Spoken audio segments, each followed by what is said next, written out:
Dewi Maria ibuning Allah. Panglimbang 5 menit dina Kemis Pon tanggal 1 Januari taun 2026. Kapethik saka Injil Lukas bab 2 ayat 16 tekan ayat 21. Saben-saben ngucapake donga sembah bekti, wong Katulik padha matur mengkini.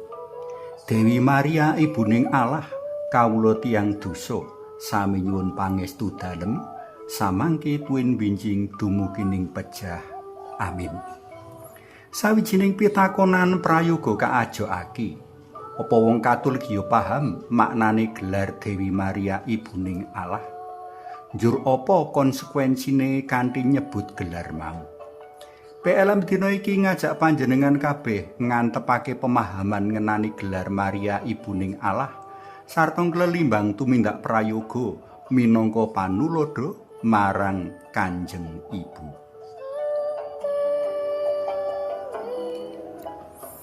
Gelar Maria ibuning Allah katetepake lan kakepiyakake dening pasaman suci ing Konsili Efesus Turki dek taun 431. Kanthi gelar iki, pasaman suci kupiyo atur pakurmatan kang murwat samestine marang sinuci kenya Dewi Maria kang wis kagungan andil gedhe ing karya kaslametan dalem Allah tumrap manungsa. Gelar iki katetepake dudu tanpa pepaton ananging liwat panglelimbang kang jero mring prastawa-prastawa kang nganteni miyos dalem Sang Kristus. Salah siji prastawa mau kang kaaturake pasaman suci ing waosan dina iki. Kacaritakake rikala para pangon ketuk ing papan Sri Yesus miyos sarta nyumurpi apa kang ana kono jebles karo apa kang kawartakake para malaikat. Wong-wong mau padha banget ing ngungun. Marang Sinuci Maria lan Santu Yusuf, wong-wong mau padha ngaturake warta kang katampa saka malaikat. Awit warta mau para pangon gegancangan tumuju Betlehem.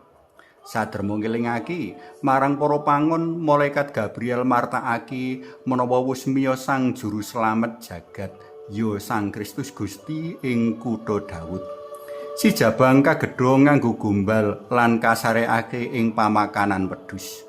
Midhanget kang katuturake dening para pangon, Dewi Maria ora nanggapi kanthi gunem kang akeh-akeh ananging ngenepake warta mau jroning penggalih.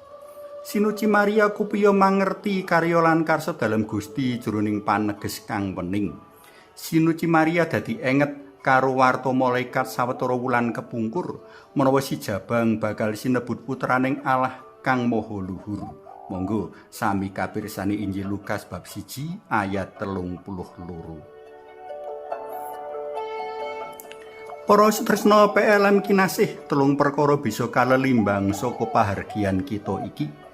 Sepisan, gelar Maria ibuning Allah kupiya nandhesake kapitayan pasaman suci menawa jabang bayi kang kaleharake dening kenya Dewi Maria pancen temen-temen Allah lan temen-temen manungsa. Kanthi nampa timbalan minangka ibuning Sri Yesus, kenya Dewi Maria dadi srana rawuhe Allah ana donya.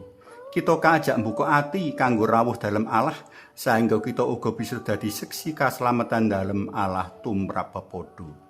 Kapindho, Sinuci Maria mujudake ibuning pasamuan lan tulodo wong-wong pitaya. Kaya dene para pangon dadi seksi rawuh dalem Sang Mesias, luwih saka iku Sinuci Maria. Panjenengane mulangake marang kita kabeh wigatine urip prasaja, tuhu ing pambangun turut mring Allah sarta penuh ing sih saengga awake dhewe bisa dadi seksi Kristus kang nyuwungake diri kanggo kaslametan kita. Katelu, riyaya Maria ibuning Allah kang katepakake karo wiwitane taun mulangake mring prayogane ngawiti urip anyar jroning donga lan berkahing Allah. Riyaya Maria ibuning Allah ngelingake kita mringsih pangamping-ampingan dalem Ibu Maria marang kita para putra jroning tumapak-mapak lan mecaki taun 2026 mligine sarta sakdawaning pajiaran iman sumrambahi. Wasana sugeng warsa enggal taun 2026, rahayu basuki dalem Gusti tansah njagi anganti kita sami. Suwawi sami munjuk Kunjung asma dalem Yang Rama so Yang Putra tuwin Yang Roh Suci. Amin. Mugi nurna Yang Rama Yang Putra tuwin Yang Roh Suci kados mula buka sakmenika sarta ing sak lami-laminipun. Amin. Kunjung asma dalem Yang Rama so Yang Putra tuwin Yang Roh Suci. Amin.